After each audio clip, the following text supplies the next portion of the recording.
ఈరోజు నేను ఒక ఏటీసీకి సంబంధించి మొన్న జూబ్లీ హిల్స్కు సంబంధించి అక్కడ కూడా ఏటీసీ ఏర్పాటు చేస్తామని ముఖ్యమంత్రి గారు ఇచ్చిన హామీ మేరకు జూబ్లీ హిల్స్ కూడా అక్కడ ఉన్న యువతీ యువకులకు ఆ ప్రాంత వాసులందరికీ సంబంధించి అక్కడ కూడా అడ్వాన్స్ టెక్నాలజీ సెంటర్స్ని శాంక్షన్ చేయటం జరిగింది. మీరు అడిగిన ప్రశ్నకు సంబంధించి క్యాబినెట్లో ఇప్పుడు చర్చ కాలేదు, ఆల్రెడీ ఎంక్వైరీ నడుస్తూ ఉంది. దానికి వచ్చిన పూర్తి స్థాయిలో ఎంక్వైరీ రిపోర్ట్ వచ్చిన తర్వాత తప్పకుండా ఆ ఎంక్వైరీ రిపోర్టును పరిశీలించి తగు విధమైన చర్యలు తీసుకోవడం జరుగుతుంది.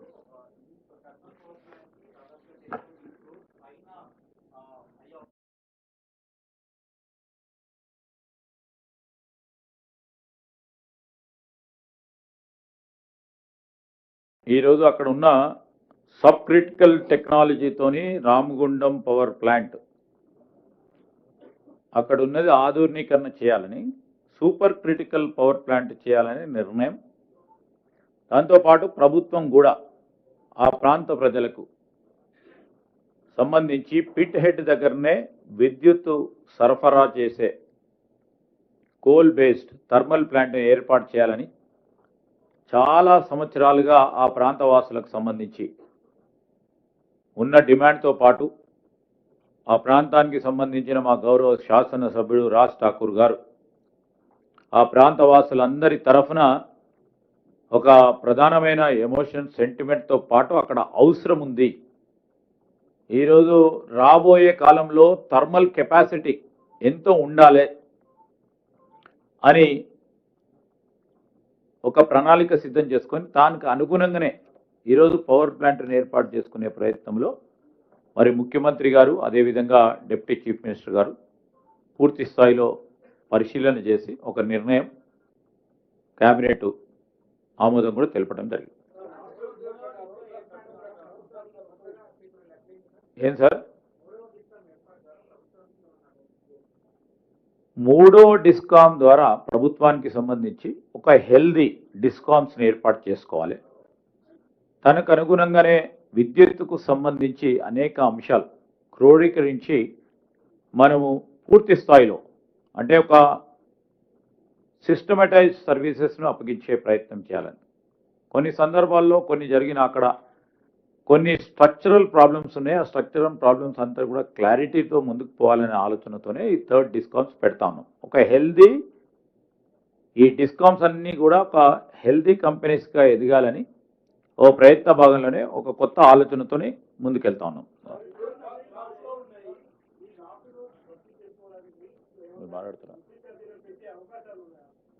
ఇప్పటి వరకు ఏదైనా ఛార్జీలు పెంచినామా? ఇప్పుడు ఏవైతే డిస్కామ్లు వారికి సంబంధించిన విద్యుత్ అవసరాలకు సంబంధించి దానికి తోడు మరి ఛార్జీలు పెంచానా లేదా అని ఇప్పటి వరకు డిస్కామ్ నుంచి ప్రతిపాదన రాలేదు. ఇప్పటి వరకు అయితే ఆ ప్రస్తావన లేదు.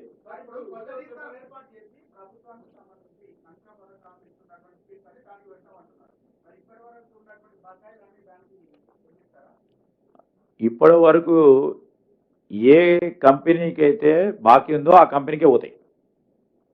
స్ట్రక్చర్ ఎందుకంటే ఫినాన్షియల్గా కూడా సిస్టంలో ఉన్న ఏ బకాయి ఏ కంపెనీకి ఉంటే ఆ కంపెనీకి ఇవ్వాలి, ఇంకో కంపెనీకి ఎట్లా ఇస్తాం, అదే కంపెనీకి ఇవ్వడం జరుగుతుంది.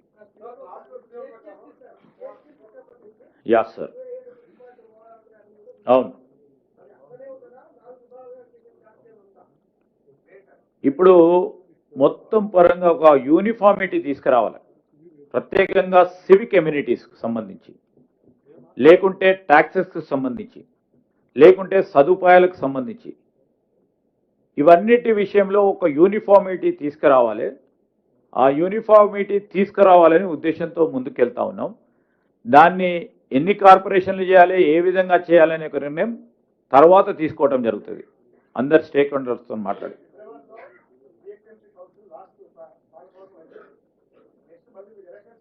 అవును,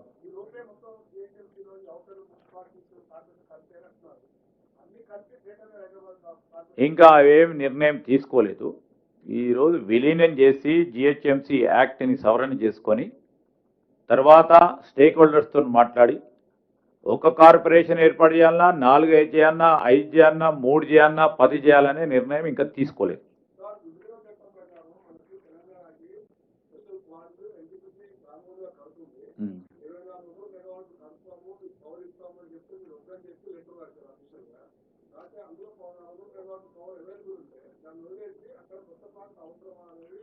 ఇప్పుడు అందుకోసమే స్పష్టంగా ఇక్కడ ఎనర్జీ మంత్రి గారు కూడా ఉన్నారు. స్పష్టంగా ఎన్టీపీసీ వారి ద్వారానే విద్యుత్ ప్లాంట్ ఏర్పాటు చేయాలి. ఆ 2400 మెగావాట్లకు సంబంధించి మాకు వద్దు అని రాసిన వాళ్ళని మీరు అడగాలి. ఈరోజు విద్యుత్తు మాకు కావాలి, భవిష్యత్తులో విద్యుత్ ఒక ప్రణాళిక సిద్ధం చేసుకొని కన్ను రెప్పపాటు కూడా విద్యుత్ లేకుండా మన ప్రజలు ఉండొద్దని ఒక నిర్ణయం తీసుకొని ఈరోజు ఎన్టీపీసీ వారు సంకల్పించిన ఆ కార్యాచరణలో వారిని తీసుకోమని చెప్తా ఉన్నాము.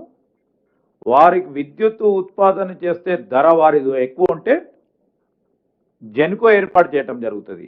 సో మేము ఒక సిస్టమేటిక్ ఒక ప్రణాళిక పెట్టుకొని 2035 ఒకటి 2047 విద్యుత్తుకు సంబంధించిన ప్రణాళిక విధంగా సిద్ధం చేసుకొని ముందుకెళ్తాను. ఎంత డిమాండ్ పెరుగుతుందో ఆ డిమాండ్కి అనుగుణంగానే ఈరోజు థర్మల్ ప్లాంట్కు సంబంధించి ఒక సందర్భంలో మీరు చూసిండ్రు, స్పెయిన్లో ఏ విధంగా మొత్తం నాన్ కన్వెన్షనల్ ఎనర్జీకి సంబంధించిన ఇష్యూ వచ్చినప్పుడు బ్లాక్ డే పూర్తి 2 days అయిపోయింది. సో వాటిని దృష్టిలో పెట్టుకొని సెంట్రల్ ఎలక్ట్రిసిటీ రెగ్యులేటరీ అథారిటీకి సంబంధించిన ఒక స్పెసిఫికేషన్ దృష్టిలో పెట్టుకొని విద్యుత్ ఉత్పాదన థర్మల్ ప్లాంట్ పరంగా ఎంత ఉండాలి, కనీసం 40% ఉండాలి మనకు వచ్చిన డిమాండ్లో. ఆ 40%కి మనం దగ్గరలో ఉండాలంటే ఇంకా ఎన్ని థర్మల్ ప్లాంట్లు చేపట్టాలి, ఎన్ని నాన్ కన్వెన్షనల్ ఎనర్జీకి సంబంధించిన విండ్ కానీ హైడ్రో కానీ లేకుంటే ఈరోజు వివిధ విద్యుత్ ఉత్పాదనకు సంబంధించిన ప్లాంట్ చేపట్టాలని ఒక ప్రణాళిక సిద్ధం చేసుకొని ముందుకెళ్తాను. ఇప్పుడు మొదలు పెడితే 5-6 సంవత్సరాలకు పూర్తి స్థాయిలో దానికి ఆపరేషన్కి వస్తాయి.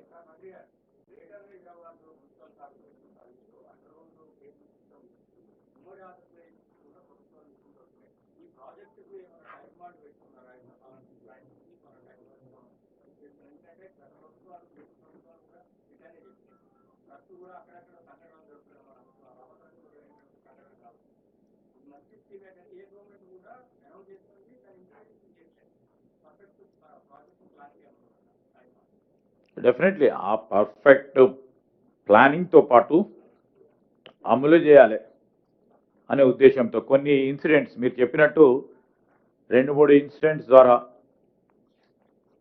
మరి ప్రజల నుంచి వచ్చిన వారి అభిప్రాయాలను కూడా తెలుసుకొని ఈరోజు కేబుల్కు సంబంధించి అండర్ గ్రౌండ్ ఏర్పాటు చేయాలి. ఆ అండర్ గ్రౌండ్ కేబుల్కు సంబంధించి ఒక మల్టీపర్పస్ యూటిలిటీ ఉండాలి అనే ఉద్దేశంతోనే ముందుకు పోతా ఉన్నాం. ఒక ప్రణాళిక సిద్ధం చేసుకుంటా ఉన్నాం. పేపర్ సబ్మిట్ చేసిన తర్వాత, స్టడీ పేపర్ సబ్మిట్ చేసిన తర్వాత ఏవైతే ఆపరేషన్ సర్కిల్స్ ఉన్నాయో ఎలక్ట్రిసిటీది దాని పరంగా ఇప్పుడు ముందుకెళ్లాలని కేబినెట్ నిర్ణయం తీసుకుంది. తప్పకుండా అన్ని ప్రభుత్వాలు మాట్లాడుతూ ఉన్నాయి, ఆచరణలో చూపెట్టలేదని మీరు అంటా ఉన్నారు. మా ప్రభుత్వం ఆచరణలో పెట్టే అంశాలే ప్రజల ముందర పెడుతుంది. ఖచ్చితంగా ఆచరణలో పెట్టి ఆపరేషన్లు చేసి ముందుకెళ్ళటం జరుగుతుంది.